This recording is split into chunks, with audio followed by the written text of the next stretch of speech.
It had been raining for 3 days straight when Michael walked into the animal shelter.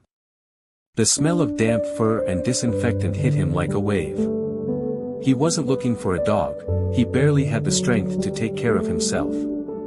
But when he saw her, a small, trembling dog huddled in the back corner of a cage, something inside him cracked. Her fur was patchy, her eyes dull and lifeless. The sign above her cage said, "Not adoptable, medical complications." She didn't bark, didn't move, she just stared at the wall like she'd already given up. Michael whispered, "Hey, it's okay," even though he didn't believe it himself. He knew what giving up felt like. He'd been doing it quietly for the last 2 years, ever since he lost his wife. He told himself he didn't need anyone. But as he stood there watching that broken little dog, he realized, maybe he did. So he signed the papers. No hesitation. No logic. Just a quiet, aching need not to be alone anymore. Before we go further, tell me in the comments, what's the kindest thing you've ever done for an animal? I'd love to read your stories below. Michael named her Luna. That first night, she lay curled up on an old blanket, shaking.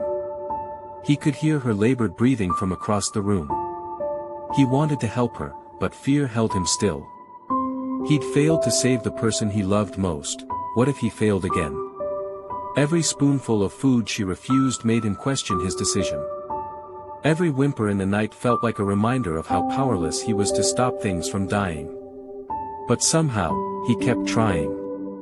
Sometimes, he'd wake from nightmares and find her watching him, silent, cautious, as if she understood. 2 wounded souls, learning how to trust again. Neighbors called him crazy. Why spend your money on a dying dog? Michael would force a smile and say, because she's all I've got left. But inside, he wondered if he was just waiting for another goodbye. One day at the vet, he saw the doctor's expression shift, that look people get when they're about to say something they don't want to. "Michael," she said softly, "there's something you should see."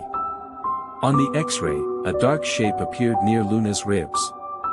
"She has an implanted chip," the vet explained.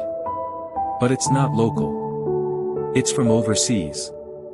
Michael felt his stomach drop. "What does that mean?" The vet hesitated. "It means, she belonged to someone. And whoever they were, they went through a lot to keep her alive." He couldn't stop thinking about it. Who had loved her enough to fight for her, and then left her behind? That night, Luna wouldn't eat. She just lay on the floor, staring at the door. Michael sat beside her and whispered, "You miss someone, don't you?" His voice cracked on the word someone. For the first time, she lifted her head and rested it on his leg. And he broke. All the pain he'd buried, the grief, the guilt, the loneliness, poured out in quiet sobs against her fur. A week later, the vet called again. They had traced the chip. Luna had once belonged to a little girl named Emily, a cancer patient overseas. She was part of a therapy program, trained to comfort children in hospitals. Emily had passed away 3 years ago. The records showed Luna disappeared shortly after. Michael stood there, numb, the phone pressed to his ear. It all made sense now, the sadness in Luna's eyes, the way she looked at hospital doors, the nights she whimpered softly in her sleep. She wasn't sick from neglect. She was sick from heartbreak. He whispered, "You lost her, and I lost mine." That night, Luna climbed onto the couch and laid her head on his chest. For the first time, she wagged her tail. Just once. And for the first time in 2 years. Michael smiled through tears. Weeks passed. Luna grew stronger. The vet called it a miracle recovery. But Michael knew better. It wasn't medicine. It was love, fragile, unspoken, and shared between 2 broken hearts that refused to give up on each other. One afternoon, a letter arrived in the mail. It was from Emily's mother. "Thank you," she wrote, "for giving Luna the home she lost when my daughter passed." Emily used to say Luna could sense sadness, that she always found people who needed love the most.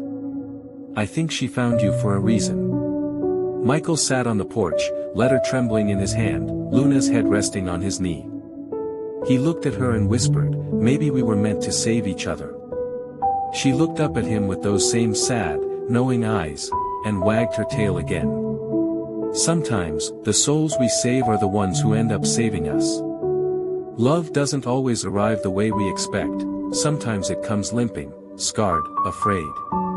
But when we choose to love anyway, even when it hurts, something beautiful happens. Michael thought he was rescuing a dying dog. But really, Luna rescued him, from the silence, from the emptiness, from the weight of a heart that had forgotten how to hope. Because when you give love a second chance, you don't just heal what's broken. You remember that it was never too late to be whole again. If this story touched your heart, hit subscribe. There are more stories like this, real reminders that kindness still exists, and love always finds its way back home.